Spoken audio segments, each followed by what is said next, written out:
Have you ever heard the old adage, waste not, want not? Well, I grew up with that adage. I grew up where everything was used in some possible way. And so I kind of look at the world through that lens. It gives me some satisfaction to know that I'm using every part of something if I can.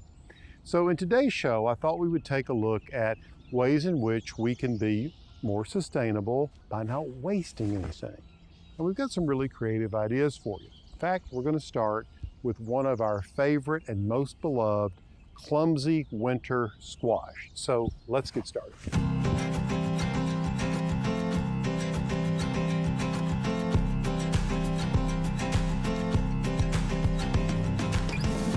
Who doesn't love pumpkins? That's right, these big clumsy winter squashes, I described them, they come in a myriad of shapes, sizes, and colors. I love those bluish colored ones, which are called Queensland blue. And then the more elongated ones are called Hubbard blue. And then there are the Cinderella pumpkins that are flat and very red. And then of course, if you're into white pumpkins, there's one called Baby Boo. It's as cute as it can be. It's a New World vegetable discovered, in the New World when Columbus in 1492 makes his way to America and all that, that story. But look at the varieties that we've used on our pumpkin house. So the first thing you can do, you can build a house with a pumpkin. But more realistically, what can we do with pumpkins? Well, they're very delicious. You can make brulees if you like sweet things, or pies. Who doesn't love a pumpkin pie? And then of course there's stews. Roasted pumpkin is delicious. I've even had pumpkin ravioli and loved it. Now, the other thing you can do with pumpkins, of course, you can make all kinds of decorations. The vessel itself is wonderful for flower arrangements. And of course, you gotta have them for Halloween, right? To keep the spooks away. The other thing that's great is the seed. Toasting the seed, I love pumpkin seed. Pumpkin seed on salads, so good. The next thing that's important to think about the pumpkin, if you look at the vine and if you've ever grown one, they produce a lot of flowers, big, yellowish orange flowers. They're edible. You can stuff them with goat cheese or prosciutto. Chefs love to use the blossoms of squash and pumpkins. We use these pumpkins, ones we don't eat ourselves, to feed to the livestock, and they are a dewormer, a natural dewormer. So another reason to grow a few pumpkins. So if you want to grow pumpkins, what do you need? Well, you need full sun, you need well-drained soil, and I tend to plant the seed a little later than you might think. A lot of people think, hey, I'm going to plant my pumpkins as soon as it warms up. It's a little early. I plant my pumpkins in July, and one of my favorites is one called hijinks. It's very sweet. One plant of hijinks will produce 7 or 8 pumpkins. So as you can see, the pumpkin has so many uses, and there's no reason for any of it to go to waste. And if none of that really works for you, just chop up your jack-o'-lantern and put it in your compost bin, because it makes great compost.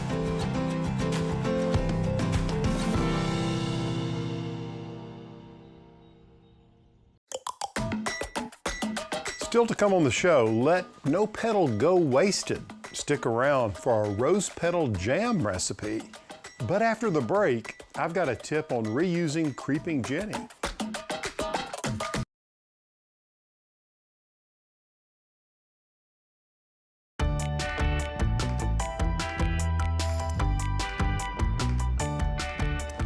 This big urn has been very successful from an aesthetic standpoint all season long.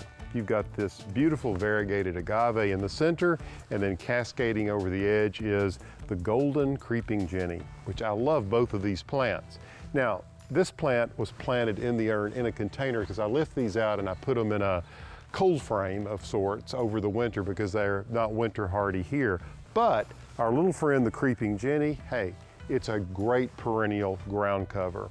I use it in a lot of different ways, and as you can see here, I just used it as a ground cover in a container with another plant. Pretty simple, right? Okay, so what I want to do, because I don't like to throw anything away, look at all of these runners that have cascaded so beautifully off of this edge of the urn. So I'm going to harvest these and root them, and I want to show you how easy it is. If I just pull back here and cut some of this, I just want to show you that at each leaf node, you can see a tiny little root coming out. These things root so easily, and I'm going to show you how to do it. First of all, we're going to give this urn a trim all the way around and take advantage of what otherwise might be thrown away and create some flats of this beautiful golden ground cover. So let's go to work cutting these along the edge. See, it's just this easy going along here and cutting it off, and I'm seeing lots of those little roots. So this will be the beginning of lots of new golden creeping jenny. All right, as I pointed out, the little roots are on the back side of these leaves.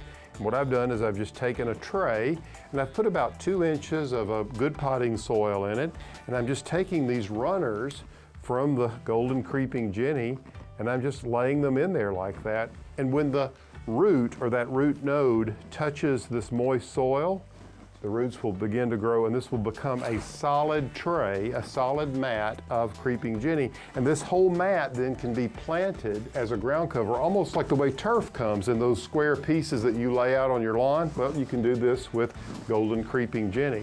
So it makes a wonderful ground cover, and as you've seen, it's excellent for containers. And once I have all of the surface area of this tray covered, what I'll do is I'll place these outside in a shady area, and then I'll just gently spray water over them about every 3 or 4 days. You just want to make sure that the soil stays consistently moist, and they will root in no time. So if you're not growing it, it's a plant that you might want to consider because it's so easy. Give it a try.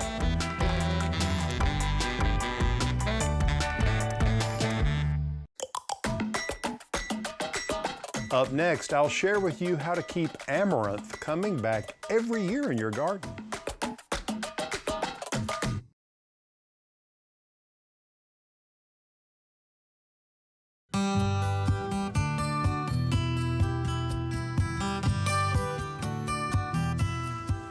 If you know me, you know I love beautiful, showy things in the garden that are easy to grow. And if you know what I like, you know I love this Polish Spirit amaranth. This is a great plant for adding drama to the garden. Now, you know, drama in other aspects of life isn't so good, but a little drama in the garden, I think, is just what we need. And this plant can deliver in spades. What I love about it is its deep, dark burgundy color. It plays well with so many other flowers, particularly in this part of the garden that's focused on pinks and lavender and purple. All of those colors play well with this. Not only the foliage, as you can see here, even in late fall, it is striking because of its really dark, almost claret color, as well as these showy plumes. Beyond its color, one of the other things I want to point out is its just stature. This is a very statuesque plant, so that's where the drama, I think, comes in. Of course, these big plumes are very dramatic, but just the fact that these plants can grow up to 5 and 6 feet tall add a lot to the garden. So give this some consideration, because this is a plant that'll not only bring a lot of flower power to your garden, but a lot of plant power, just because of the various aspects of this plant and what it can bring to a composition. Now, this is a relatively fresh bloom, so if I'm using this for flower arrangements, then this is what I like to cut. I can strip some of the leaves off and trim these down to any size I want to use in an arrangement, and they actually last pretty long. But if you want to save some seed, what I like to do is, you know, I like to save everything I can. Once these begin to fade, you can collect those and save the seed for next year. So come on over here and let me show you what I'm talking about. Now, if you're into seed saving like I am, what you want to do is you want to look at the plant at this stage, and you can see that it's already beginning to brown. That means that the seed has matured. Just look at what happens here by me just taking my hands.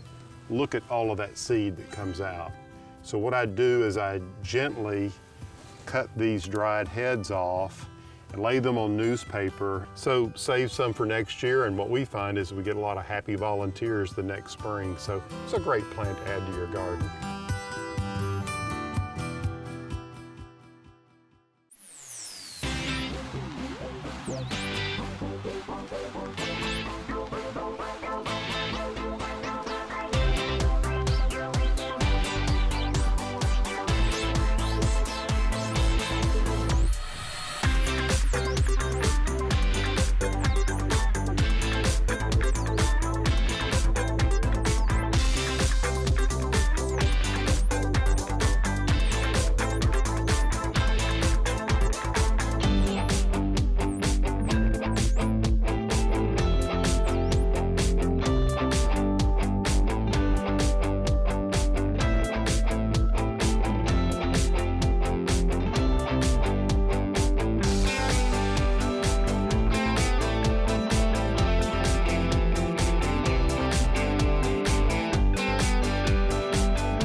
When we return, we turn old tools into new art.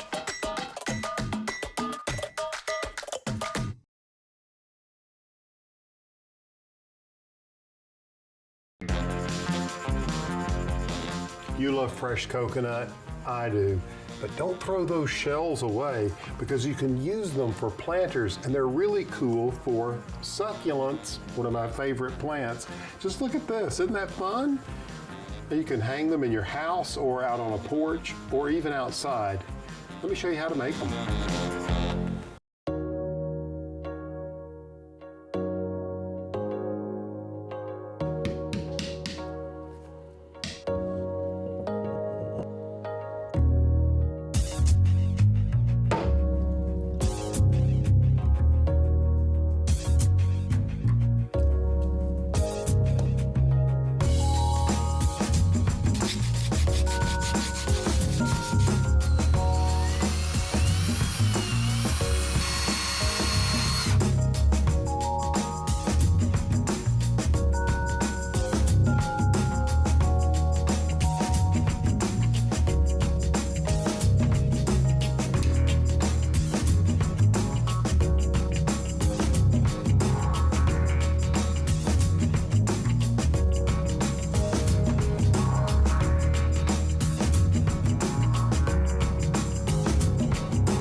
So the reason I don't throw things away and just every once in a while lean tools like this up into the corner of a storage shed is that eventually I'll get enough of them to create something like this. Now, this is kind of a keepsake, if you will, because a lot of the tools that you see in what I call my farm tool cartouche are tools that came off of my family's farms. And so what we've done here is we've got a center spade and we've got two big forks on either side. And you can see I tried to pair up those tools so you'd have this symmetrical composition. They're bound together here with a strap. It took some doing to put it together, but me and my friend and carpenter here at Moss Mountain Farm, Tony Drinkwater, put it together, and it's been a feature here ever since. After roughly laying out the way I wanted the tools to come together, Mr. Drinkwater and I began to bind them with wire and also with wood screws. That's all that holds this together, other than the leather strap that bundles it in the center. As you'll see, some of the tools stand up, if you will, and others point down to finish it off. In other words, on the downside, it's not just a bunch of handles, you also have the heads of the tools in the way of shears and loppers and axe heads. If you look closely, you'll see where some of the tied wires are holding tools together. And on the back side, you can see where some of the screws actually connect one tool to the next through the wood handles. But it's an inspiring piece. Lots of people comment on it. And so I'm gathering up another bunch, and hey, maybe in another year or two, we'll do another tool cartouche.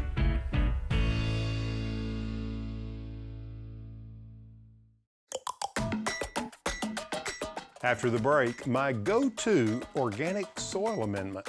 It's the secret sauce.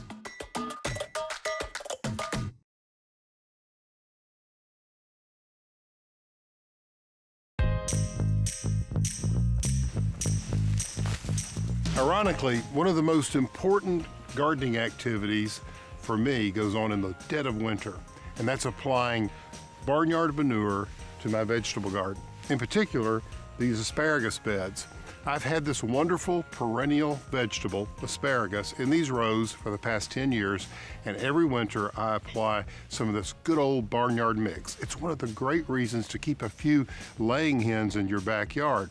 Everybody thinks of those delicious eggs. Yep, they're great. But also that chicken waste, it is excellent for the garden. So what we have is this waste that has decomposed over about 6 months, and now I'm applying it to the garden. And what happens here is that over the next couple of months, the nutrient will seep into the ground, and as the asparagus awakens in the spring, those nutrients will be there for it and it'll spring forward. Here in my raised beds, I like to do the same thing.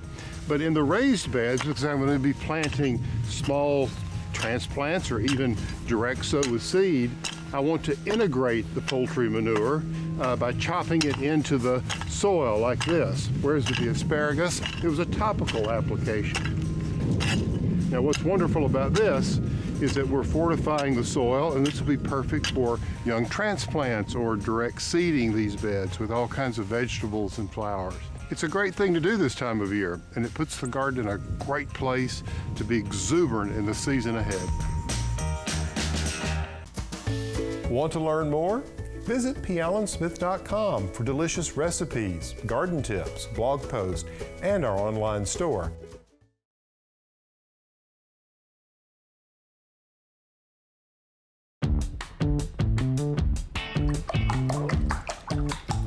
Eggs are an indispensable component of any kitchen, and who doesn't love them?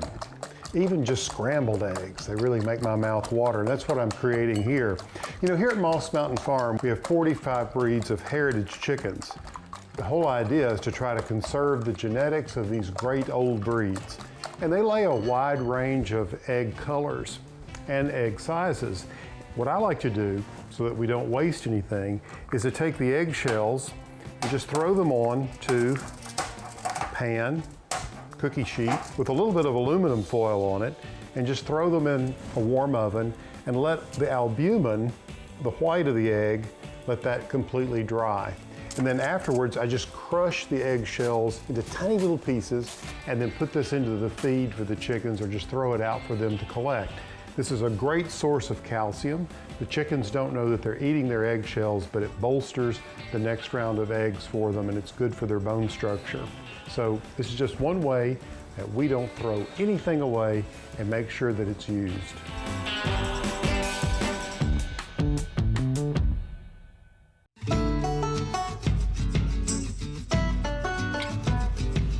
Even a few eggshells go a long way, just kind of a little treat for them, and as I mentioned, it's good for them.